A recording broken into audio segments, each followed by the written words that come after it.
අයිබෝන් හැමෝටම සුබ දවසක්. සමාජයේ ගොඩ දෙනෙක්ට තියෙන ප්‍රශ්නයක් තමයි බඩ එන එක.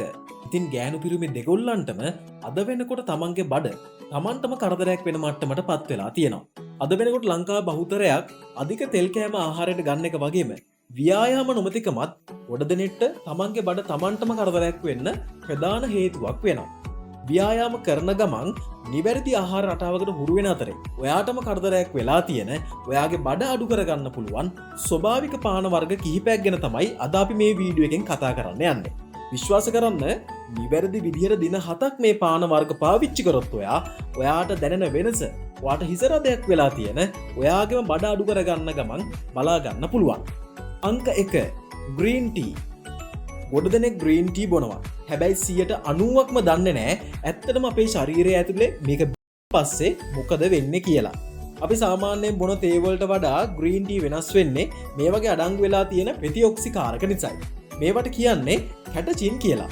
විශේෂයෙන්ම EGCG කියන සංයෝගය තමයි බඩ අඩු කරගන්න උදව් වෙන්නේ. EGCG මගින් අපේ ශරීරයේ මේද මට්ටම අඩු කරන්න උදව් වෙන නෙරපිනේපින් කියන හෝමෝනේ වැඩි කරනවා. ඒ නිසා ඔයා විවේකයෙන් ඉන්නකොට උනත් ශරීරයේ කැලරි දහනය කරන්න ග්‍රීන් ටී වාට උදව් වෙනවා. විශේෂයෙන්ම උදරය අවට තැම්පත් වෙලා තියෙන මේ දේ අඩු කරගන්න උත්සාහ කරන ඔයාට ග්‍රීන් ටී වලින් ලොකු උදව්වක් ගන්න පුළුවන්. හැබැයි මතක තියාගන්න ඔයා දවසේ ඕනවට වඩා මේක බිව්වා කියලා එක දවසින් බඩ අඩු කරගන්න පුළුවන් කමක් නැහැ. ඔයාට කරන්න පුළුවන් හොඳම දේ තමයි දවසට කෝප්ප 2ක් හෝ 3ක් සීනි දාන්නේ නැතුව බොන එක. කෑම වේලකට පැයකට පස්සේ බොන්න කෑම වේලත් එක්කම බිව්වොත් ඔයා ගන්න ආහාරවල තියෙන යකඩ ශරීරයට උරා ගැනීමේ හැකියාව අඩු වෙන්න පුළුවන්. හුඟක් තද රස්නේ උණු වතුරකට තේ බෑග් දාන්නත් එපා. එහෙම කරොත් වෙන්නේ ග්‍රීන් ටී වල තියෙන ගුණාත්මක බව වගේම ප්‍රතිඔක්සිකාරක විනාශ වෙන්න පුළුවන්. වතුර උණු කරලා විනාඩි 2ක් විතර නිවෙන්න ඇරලා ඊට පස්සේ තේ බෑග් එක දාන්න. ඒ වගේම ග්‍රීන් ටී වල කුඩා කැපෙන් ප්‍රමාණයක් අඩංගු වෙනවා. ඒ නිසා රාත්‍රී නිින්දට කලින් බොන්නත් එපා. අංක 2 කෝපි. ගොඩ දෙනෙක් උදේට කෝපි බොන්නේ ඇහැරෙන්න විතරයි. හැබැයි ඔයා දැනගෙන හිටියද හරියට ඔයා කෝපි පානය කළොත් ඔයාගේ බඩේ තෙල් තට්ටුව අඩු කරගන්න මේක ලොකු උදව්වක් වෙනවා කියලා. දැන් අපි කියන්නේ කළු කෝපි වලින් එහෙම නැත්නම් බ්ලැක් කොෆි වලින් කොහොමද බඩ අඩු වෙන්නේ වගේම මේකෙන් උපරිම ප්‍රතිඵල ගන්නෙ කොහොමද කියලා. කෝපි වල අඩංගු වෙලා තියෙන ප්‍රධානම සංඝටකය තමයි කැෆෙන් කියන්නේ. මේ කැෆෙන් වලින් අපේ ශරීරයේ බර අඩු කරගන්න ලොකු උදව්වක් ගන්න පුළුවන්. කෝපි වල තියෙන කැෆෙන් මගින් ඔයාගේ ශරීරයේ කැලරි අඩු කරන වේගය 3 ඉඳන් 11 වෙනකන් ඔයා කෝපි කෝප්පයක් බොන එකෙන් වැඩි කරනවා. ඒ කියන්නේ ඔයා ව්‍යායාම කරනකොට හරි ටිකක් වේගෙන් ඇවිදිනකොට සාමාන්‍යව විවේකීව ඉන්නවට වඩා කැලරි ප්‍රමාණයක් දහනය කරගන්න උදව් වෙනවා. කෝපි පානය කරන එකෙන් ඔයාගේ අනවශ්‍ය බඩකින්න తాවකාලිකව පාලනය කරගන්නත් ඔයාට පුළුවන්කමක් තියෙනවා. හැබැයි මෙතන තියෙනවා ඊටාම වැදගත් රහසක්. ඔයා කළු කෝපියකට සීනි හරි කිරි හරි එකතු කළොත් ඔයාට දැන් අපි කියපු කිසිම ප්‍රයෝජනයක් ගන්න පුළුවන් කමක් නැහැ. බඩ අඩු කරගන්න ඕනේ නම් බොන්න ඕනේ කළු කෝපි විතරයි. ව්‍යායාම කරන්න පැය භාගයට කලින් කළු කෝපි කෝප්පයක් බිව්වොත් ඒ ව්‍යායාම වලදී ඔයාගේ ශරීරයේ තෙල් දහනය වෙන වේගය කිහිප ගුණයකින් වැඩි කරගන්න ඔයාට පුළුවන්කමක් තියෙනවා. දවසට කෝප්ප 2කට වඩා බොන්න එපා. අධික කැෆේන් නින්දට බාධාවක් වෙන්න පුළුවන් වගේම ඇඟ බෙවුලන ගතියක් ඇති වෙන්නත් පුළුවන්. අංක 3 තේ. ගොඩක් අය හිතන්නේ බඩ අඩු කරගන්න පුළුවන් ග්‍රීන් ටී වලින් විතරයි කියලා. හැබැයි ඔයා දන්නවද අපේ රටේ හැමෝම බොන තේ වලත් බඩේ තෙල් අඩු කරන අපූර්ව හැකියාවක් තියෙනවා. තේ වල අඩංගු මේ විශේෂිත ප්‍රතිඔක්සිකාරක මගින් ශරීරයේ මේදේ ඉක්මනින්ම අඩු කරගන්න ඔයාට පුළුවන්කමක් තියෙනවා. විශේෂයෙන්ම උදරය අවට තැම්පත් වෙලා තියෙන මේදේ අඩු කරගන්න තේ බොන එකෙන් ඔයාට ලොකු උදව්වක් කරගන්න පුළුවන්. තේ වල අඩංගු වෙලා තියෙන කැෆේන් සහ තීන් කියන සංඝටක වලින් ඔයාගේ ශරීරයේ වැඩි කැලරි ප්‍රමාණයක් අඩු කරගන්න ඔයාට පුළුවන්. ඒ විතරක් නෙමෙයි තේ බොන එකෙන් අපේ බඩවැල් වල තියෙන හිතකර බැක්ටීරියා වර්ධනය කරලා ආහාර දිරිවීමත් පහසු කරනවා. බර අඩු කරගන්න කියලා හිතාගෙන ඔයා තේ එකට සීනිවත් කිරිවත් එකතු කරන්න එපා. ඒකෙන් ඔයාගේ බර අඩු වෙන්නේ නැහැ. බඩ අඩු කරගන්න හරි බර අඩු කරගන්න හරි ඕනේ නම් තේ බොන්න ඕනේ සීනිවත් කිරිවත් නැති පිරිසුදු තේ විතරයි. උදේට වගේම ඔයා ගන්න කෑම වේලට පැයකට පස්සේ තේ කෝප්පයක් බොන එකෙන් ඔයාගේ ආහාර දිරිවීමත් ඉක්මන් කරගන්න ඔයාට පුළුවන් වගේම කොච්චර තේ බොන්න ආසාවක් තිබුණත් දවසට කෝප්ප 3කට වඩා බොන්න එපා. අංක 4 දෙහි යුෂ. ගොඩ දෙනෙක් වතුරට දෙහි යුෂ ටිකක් එකතු කරලා බොන්න පුරුදු වෙලා තියෙනවා. දෙහිවල තියෙන ෆොලිෆෙනෝල්ස් කියන ප්‍රතිඔක්සිකාරකය මගින් ශරීරයේ මේදේ තැන්පත් වෙන එක පාලනය කරනවා. දෙහිවිෂ වීදුරුවක් බොන එකෙන් විශේෂයෙන්ම උදරයාවට තැන්පත් වෙන මේදේ අඩු කරගන්න ඔයාට උදව් වෙනවා. දෙහිවල අඩංගු අධික විටමින් C ප්‍රමාණය නිසාම අපේ ඇගේ තෙල් ප්‍රමාණයත් ඉක්මනින්ම අඩු කරගන්න පුළුවන්. ඒ විතරක් නෙමෙයි දෙහිවිෂ අපේ අක්මාව පිරිසිදු කරලා ශරීරයේ තියෙන විෂද්‍රව්‍යත් ඉවත් කරන්න උදව් වෙනවා.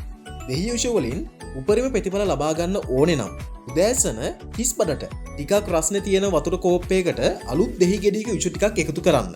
ගොඩක් රස්නේ වතුරට දෙහි විෂ දාන්න එපා. එතකොට දෙහිවල තියෙන විටමින් C විනාශ වෙන්න පුළුවන්. මේකට කිසිම විදියකින් සීනි හරි වෙනත් කිසිම පැණි රස කාරකයක් එකතු කරන්නත් එපා.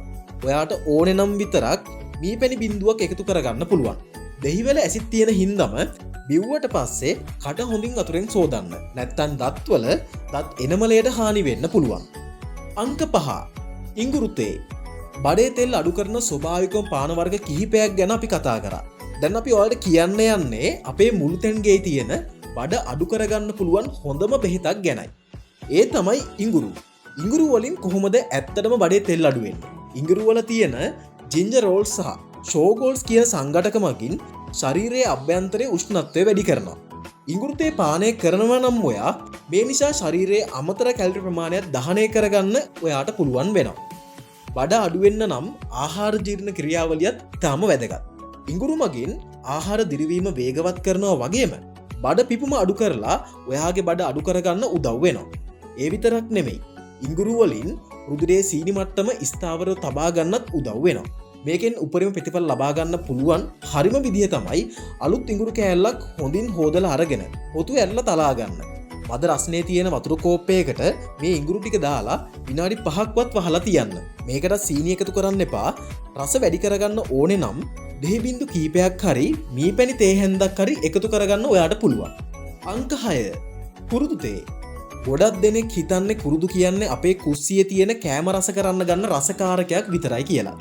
නමුත් ඔයාගේ බඩේ තියෙන තෙල් තට්ටු අඩු කරගන්නත් කුරුදු අපිට භාවිතා කරන්න පුළුවන්.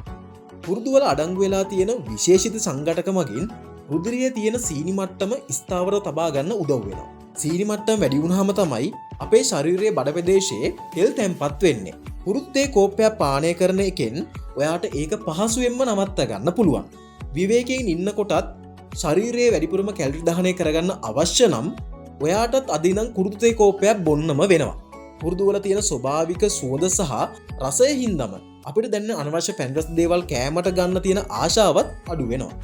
මේක තමයි බඩ අඩු කරගන්න අමාරුයි කියන අයට දෙන්න තියෙන හොඳම විසඳුම. කුරුදු පොතු කෑල්ලක් අරගෙන වතුර කෝප්පයකට දාලා විනාඩි 5ක් හොඳට තැම්බෙන්න තියන්න. කුරුදු කුඩු වලට වඩා පොතු කෑල්ලක් මේකට යොදා ගන්න පුළුවන් නම් ඔයාට හොඳ ප්‍රතිඵල ලබා ගන්න පුළුවන්. මේක බොන්න හොඳම වෙලාව තමයි උදෑසන හිස් බඩට හරි. රෑ කෑම අරගෙන පැයකට පස්සේ හරි බොන්න පුළුවන් නම් ගොඩක්ම හොඳයි. දවසට කෝප්ප 2කට සීමා කරගන්න. ඔයා ගර්භණී කාන්තාවක් නම් හරි එහෙම නැත්නම් වෙනත් සෞඛ්‍ය ගැටලුවක් තියෙනවා නම් මේක පටන් ගන්න කලින් වෛද්‍ය උපදෙස් ගන්න. අපි මේ කිව්ව ස්වභාවික පාන වර්ග බොන ගමන් තවත් දේවල් දෙකක් ඔයාලා අනිවාර්යයෙන්ම කරන්න ඕන. දවසට ඔයාගේ ශරීරයට අවශ්‍ය වතුර ප්‍රමාණය වගේම සීනි වගේම පිටි සහිත ආහාර සතියකට දෙකකට ආහාරයට ගන්න එක වට නවත්තන්න පුළුවන් නම් සතියක් දෙකක් යනකොට ඔයාගේ ශරීරයේ වෙනස දැකලා ඔයාටම පුදුම හිතෙයි. ඉතින් මේ වීඩියෝ එක ගැන ඔයාගේ අදහස පහලින් කමෙන්ට් කරන්න. ඒ වගේම ඔයා තාමත් අපිත් එක්ක එකතු වෙලා නැත්නම් අපේ YouTube නාලිකාව වගේම අපේ Facebook වීඩියෝ සමගත් එකතු වෙන්න කියන ආරාධනයත් එක්ක අදට අපි ඔබගෙන් සමුගන්නවා. මේ වගේම තවත් අලුත් වීඩියෝ එකකින් නැවතත් හමු යමු. ඔබට සුබ දවසක්.